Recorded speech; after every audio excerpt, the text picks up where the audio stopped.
Good morning, everyone. It's a wonderful worship. Did you meet God in your worship? I'm so blessed. Be still and know that He is God. Many times we are so troubled and there's a lot of things going on in our mind when you come and worship. But whenever we come and we are led, and at the end of the worship, we feel that we are a different person because we are ready to listen. No? So for this morning, what is the month of January is? Meron nakalagay sa announcement, di ba? It is Bible month, di ba? We give emphasis, there's a presidential degree that give emphasis on the importance of Bible, especially Bible reading. If you're not aware of that, be aware that our country is a Bible-believing country. Are you not glad? Yes, grab it. Otherwise, there would be another bill that they would say that you are not allowed to read the Bible anymore. As long as there's freedom in our country, grab all those freedom and try to oppose anything or anyone that would say that Bible is not important. Bible is very important because this is the manual of life, right? So I would like to encourage you to read your Bible every day. That is the first thing that we ask the children to sing. Sunday school teacher, read your Bible, pray every day. Pray every day. So read, pray, and you will grow, grow, grow. How many of you don't want to grow? Not in height, sabihin mo, ikaw hindi ka nag-grow. Okay, we're talking about the spiritual growth that we need in our life. So for today, we would continue the theme that we have, build the truth. And there's a rock there. So it's in, Jesus said in Matthew verse 7, verse 24. So we would be talking about Matthew 7, continuation. Okay? Jesus said, everyone then who hears this word of mine and does them will be like a wise man who built his house on the rock. Okay? So it's very important where you build your house on the rock. Siguro, maybe you would have light of thinking of how the wildfire, nabsunog lahat yung mga bahay. Are they not built on the rock? But we are talking here on the rock of what? Ibang rock ang pinag-uusapan natin dito. Ano ba, dapat ba fireproof yung bahay nyo? Or we are talking about what kind of rock? Is your foundation really built on a solid rock of God or on a fairy tale? Have you thought of that? So we are going to read Matthew chapter 7, where we would focus this morning on a portion of Jesus' Sermon on the Mount that deals directly with the foundation that we choose to base our faith on. Okay? Where do you base your faith? So we'll begin on verse 15, and we'll read through the end, so that you would have a clear picture of what we are talking about, no? Kasi mahirap yung pakonti-konti lang pinagbabasa natin sa Bible, At times we need to know the up and down so that we would be reading it according to its context, no? Here it says, beware of false prophet who come to you in sheep clothing, but inwardly are a vicious wolf. You will recognize them by their fruits. Are grapes gathered from thorn bushes, or pig from thistle? So every healthy tree bears good fruit, but the diseased tree bears bad fruit. A healthy tree cannot bear bad fruit, and nor can a diseased tree bear good fruit. Every tree that does not bear good fruit is cut down and thrown into the fire. Thus you would recognize them by their fruits. What is the next there? Okay, I never knew you. Not everyone who says to me, Lord, Lord, would enter the kingdom of heaven, but the one who does the will of Father who is in heaven. On that day, many will say to me, Lord, Lord, did we not prophesy in your name and cast out demons in your name and do many mighty works in your name? And then will I declare to them, I never knew you. Depart from me, you workers of lawlessness. Then another verse says, everyone then who hears this word of mine and does them will be like a wise man who built his house on the rock, and the rain fell, and the floods came, and the winds blew and beat on that house, but it did not fall because it has been founded on the rock. Verse 26, and everyone who hears this word of mine and does not do them will be like a foolish man who built his house on the sand, and the rain fell and the flood came, the wind blew and beat against the house, it fell, and great was the fall of it. Verse 28, and when Jesus finished this saying, the crowds were astonished at his teaching, for he was teaching them as one who had authority and not as their scribe. Can we bow our head in a word of prayer? Heavenly Father, we need your Holy Spirit to enlighten us of what we have just read. Pray, Lord, that you would just let this Logos become Rhema to us, that our spirit would be open in understanding what we have read. We thank you, Lord Jesus, that you are alive, and you are alive forevermore, and your word is alive. Heaven and earth will pass away, but your word will remain. We give glory to your name. In Jesus' name we pray. Amen and amen. Okay. While laying out the character and belief and behavior of true believers, Jesus took a moment to elaborate on a key principle dealing with foundation.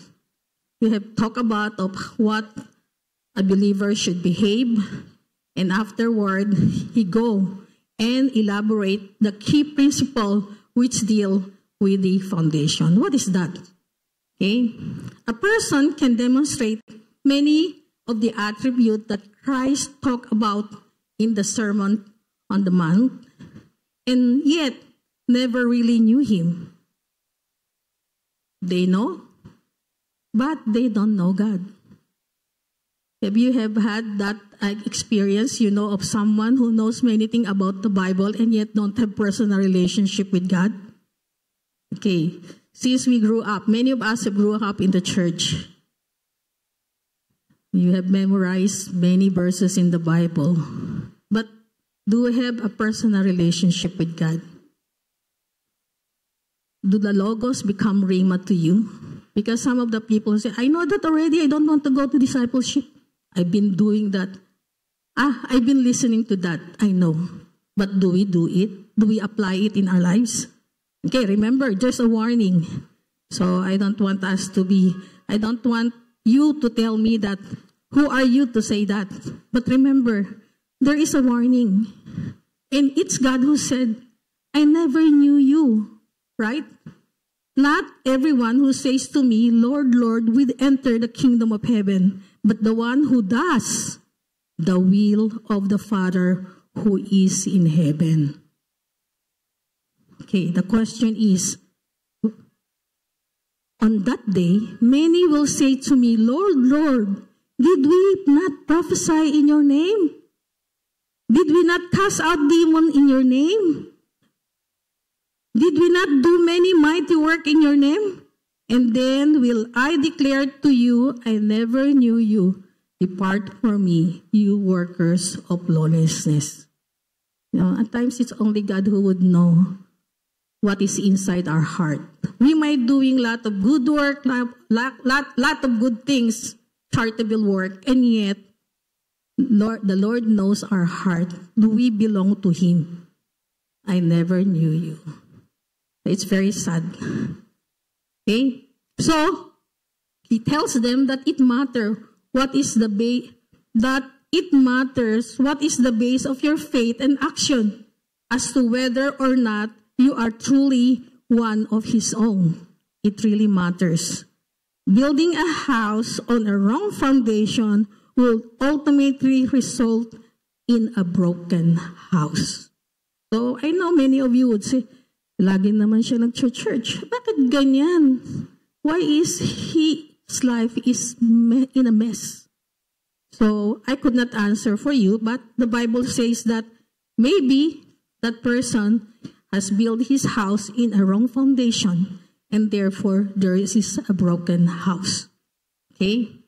So, the foundation is defective, the house will not stand, and it cannot stand the storm that would come throughout its life. Okay, let's go back to the wildfire. Marami nagsabi, fireproof kasi sila. So, they were scared. Okay, so tayo ba ay fireproof? Or tayo ba ay can withstand the storm or the earthquake? The point here is, it is an absolute important that your foundation is solid. It should be made of right materials and it should be trustworthy. Okay, so many bridge or many building has lot of crack whenever there's an earthquake because they use a wrong materials. So, sino makakaalam niyan? I know that there's a lot of architect, engineer here. Kasi ganito eh. The wrong mixture. There's a wrong mixture. Kaya, that happened. So, the Bible starts with the book of Genesis, the creation of the world. Do you realize that Jesus was directly involved in building and establishing the creation? Have you thought of Jesus in the book of Genesis? Okay? So, in creation, it is Him, the Word, that is at the foundation of our faith. His root begin in the book of Genesis and chapter 1. So when you teach your children, don't tell them, once upon a time. No, it's written in the Bible, in the beginning, God is there. Okay, it's not a once upon a story. The creation is not a once upon a time story. Okay, in the beginning was the Word was with God, and the Word was God. He was in the beginning with God. All things were made through Him, and without Him was anything made that was made. The problem is, I don't think that many of the churches and the pulpit are filled with people that really understand what Jesus is talking about. They cannot relate Genesis with Jesus. Okay? So, what we build in our house would be different if we don't know this theology. Because we don't know who we are and we don't know where we are going. Oh, they are not related. Old Testament and New Testament, they are not related because the Old Testament talk about just the history. Okay, so you should be able to understand what it is. But anyway, there is a survey. It's not in the Philippines, but in the U.S. And it says that 41% of the adults in U.S., we talk about U.S. because there's a lot of things going on in U.S. that are shaking their faith, diba? 41% believe the Bible. Half of 41% adult believe that Bible is accurate. So how many yung hindi? Many people say, oh, Bible, it's not really accurate. Okay? So, if you are in that category, we would say that you are building in a faulty foundation. And the wall that you have in your faith has cracked. And it will, if there's a storm, it will fail down. Because there's already doubt in you. Jesus warned us plainly as we read in Matthew 7:15, okay, that a bad tree will bear bad fruit. Just as bad foundation will bear crack, walls, and fallen beauty. So don't be mixed up with your foundation. Because in our churches, we have a mix of foundation. The church people look like people of the world. Kailangan pa ba sabihin pagpapasok ka sa church, oh, you look like the people of the world? Or do we know, oh, how would I look as a church people? Okay. So that's the reason why we are missing out. Because if we fail, we fail. People don't see Jesus in us, right? So we got mixed up. So the primary key is found in the church attempt to accumulate the claims of naturalistic science with God's word. Mix up na rin ang church. Okay? When I was in high school, they start teaching the theory of evolution. I was so surprised. What is that theory? I don't even know, no? Because I grew up in a place where they teach me of God's creation. And when they start teaching evolution, I was so confused. So is it true? I don't know how much exposure your children or you yourself or you when you were in college were exposed to this theory. That does this teaching of theory of evolution make a crack in your faith? I know that many of those people in our Sunday school grew up in the church when they go to college and they are confronted by teachers that atheists, skeptic. They would come to us, naku, nakakatakot yung professor ko. Always discussing different than what our faith is. And we would be persecuted inside, and we would be put to shame. No, whenever we confess that we are Christian, we believe in the Bible, the first thing that they would do is to attack our faith. Okay, are we ready for that? Are we readying as a church? That's the reason we are telling you, let's disciple our people. Or else, they would come and they would go. They would come, they would go. It's much better to go in a concert. Ang dami nila doon. Sigaw na sigaw. Right? Okay, and also there's a philosopher, Nietzsche, who is saying that God is dead and promoting the fact that natural science to show that God was not necessary and God was not responsible to our existence. So that's why we have a Christian song. Have you heard? When I'm young, there's a song, God is not dead, He is alive. He is alive, God is not dead. Why? Because they would have that teaching because of the things that they are seeing, the suffering, the pain. And they would say, where is God? God must be dead. Okay, so many in the school and those people are very popular. And it is a favorite topic of the media. And even mock those people who believe in God. I'm sure that last week you have heard a lot of mockery. And then they say that after 2 days, after they mock God, something happened. Okay? But they openly mock God. Okay? I won't have held my peace on that, but I would say that they are openly mocking God. They are openly parading in the street and what? Worshipping Satan. Nakakakilabot. Before they try to hide. Now the Christian seems to be hiding themselves. Are you hiding yourself in your workplace that you are Christian? Okay, so there's a sudden switch because of what? Many Hollywood stars or even popular people believe that there's no God.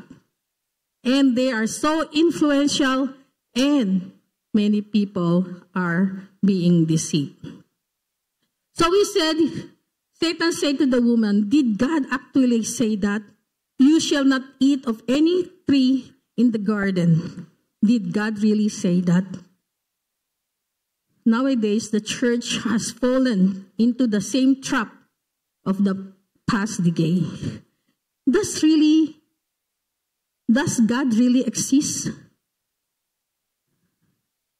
Did God really create the earth in 6 days, 24 hours? If God created the first day before the sun, how could they really have been day and night. Genesis 1:4, the glory of God provided the light just as it was mentioned in Revelation 21:23. So, it is very important for us, people of God.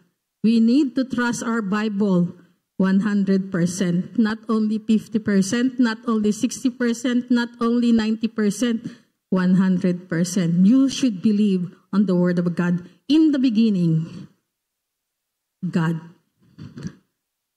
And that they can believe that God is capable and in fact did create the earth and all that is in it in 6 days, approximately 24 hours a day. In Genesis 1:5, there was evening and there was morning. It's the first day. Okay? So, over time, we have allowed the influence of philosophy and human-based nationalistic science to make us feel that we need to compromise our faith.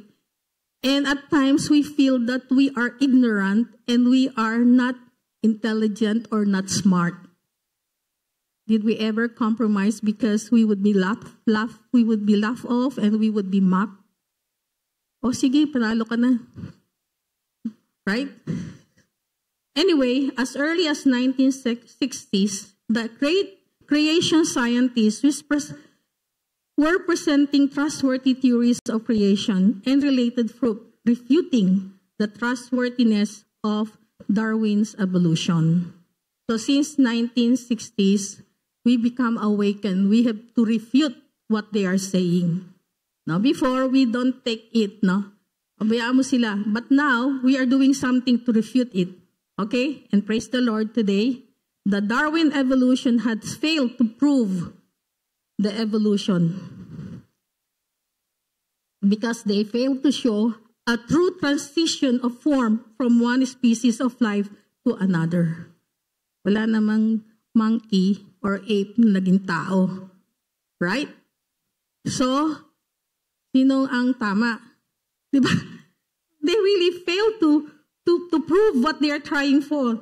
And even Darwin himself, unless there's a true transition from the form was found in history evolution, there would be no basis for that theory anymore.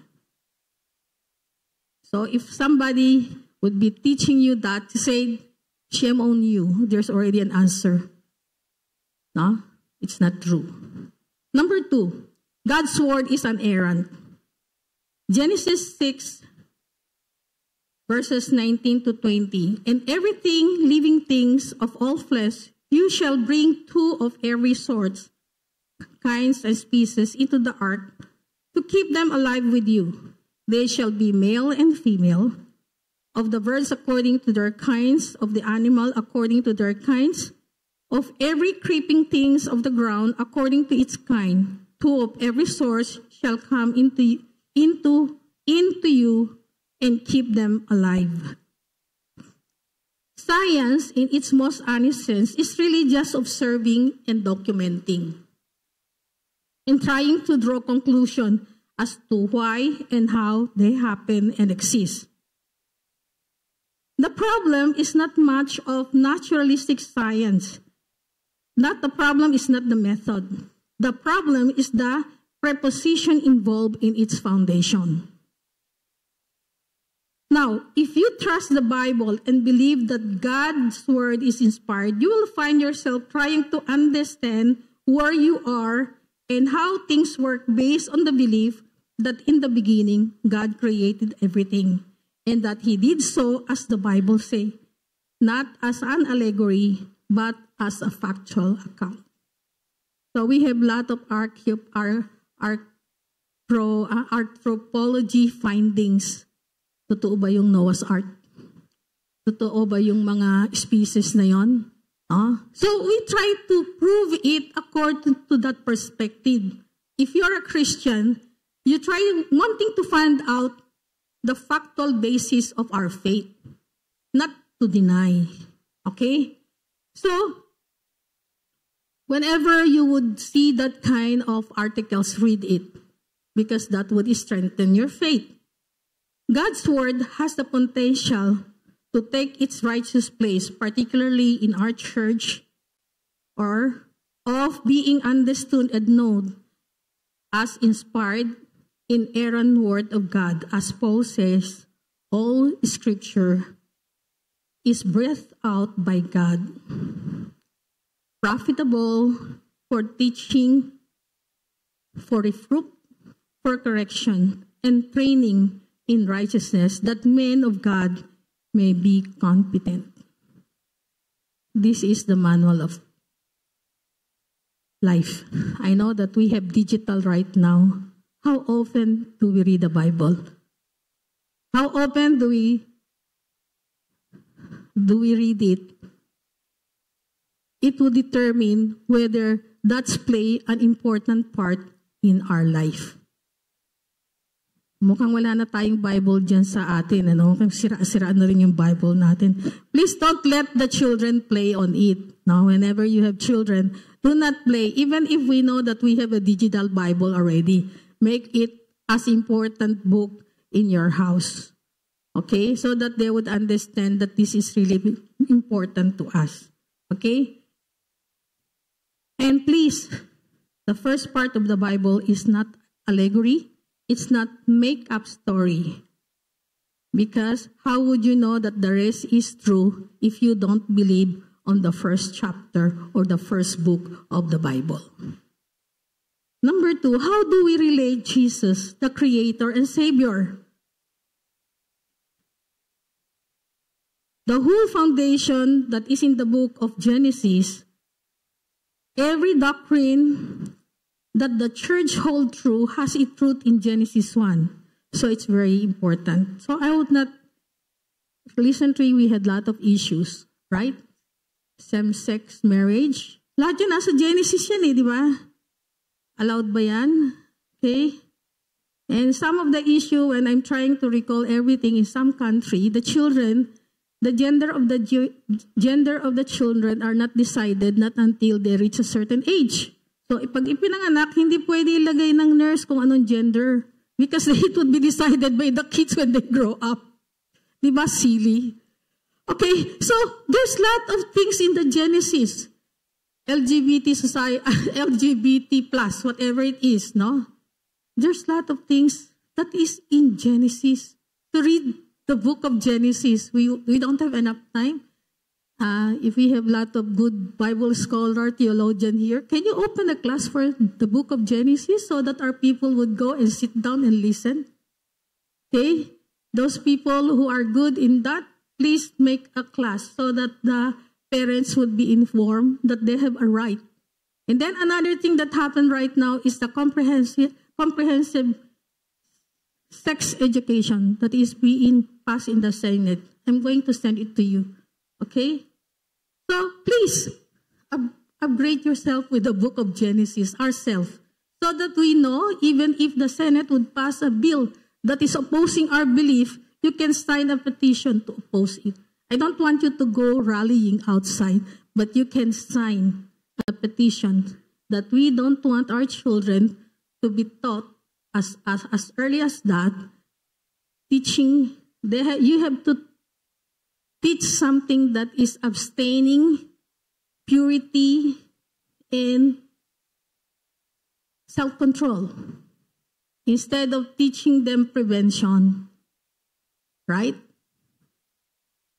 It should start with the heart. They should think that they are created by God according to God's image. And therefore, they should abstain from things that would destroy them. Okay. Then, the same Jesus that we are teaching is Jesus, that we need to repent our sin, and the same Jesus who is responsible for the creation of the world. They are not detached.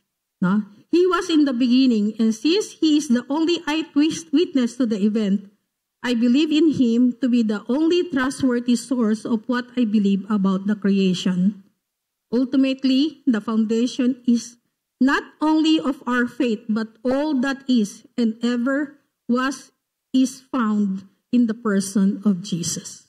He is the Creator, he is our Savior, and He is our Lord. This is the Jesus who have historically fact of His existence, historically fact of His death, and over 500 eyewitnesses that He has raised from the dead after having been executed on the cross and placed in a borrowed tomb. That is the same Jesus whose words are quoted in the passage we just read earlier from the Sermon of the Mount. Jesus not only told His hearer that their foundation must be on the true rock of salvation, but also that it is important that you would do. It is important of what you would do to the Word of God. Again, in Matthew 7:26, He said, anyone who hears those words of mine and does not do them will be like a foolish man who built his house on the sand. And the rain fell and the flood came, and the winds blew and beat against the house. It fell and great was the fall of it. And when Jesus finished saying this, the crowd were astonished at His teaching, for He was teaching them who has authority and not as a scribe. So we know that He is God. So we are going to watch a video. It's not a long video. It will take a short while.